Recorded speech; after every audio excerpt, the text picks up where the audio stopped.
ট্রাম্পের শুল্ক হুমকির পর প্রতিক্রিয়ায় যা বলল চীন।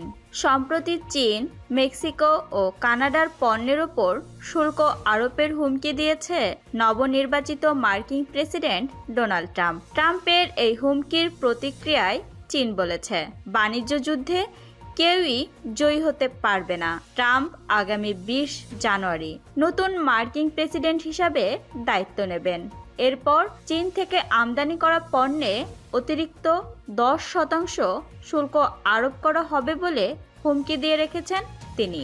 এই হুমকির কর প্রতিক্রিয়ার এমন মন্তব্য করল চীন। চীন দূতাবাসের মুখপাত্র লিউ পেং ইউ এক বিবৃতিতে বলেছেন, যুক্তরাষ্ট্র চীন সম্পর্কের ক্ষেত্রে তার বিশ্বাস, চীন যুক্তরাষ্ট্র অর্থনৈতিক ও বাণিজ্যিক সহযোগিতা প্রকৃতপক্ষে পারস্পরিক লাভজনক। তিনি আরও বলেন, বাণিজ্য যুদ্ধের মাধ্যমে সমস্যার সমাধান সম্ভব নয়, কোনো পক্ষই এতে বিজয় অর্জন করতে পারবে না। চীন সবসময় আলোচনা ও সহযোগিতার মাধ্যমে সমস্যার সমাধান করতে প্রস্তুত, যদিও নিজের অধিকার রক্ষায় পিছপা হবে না চীন।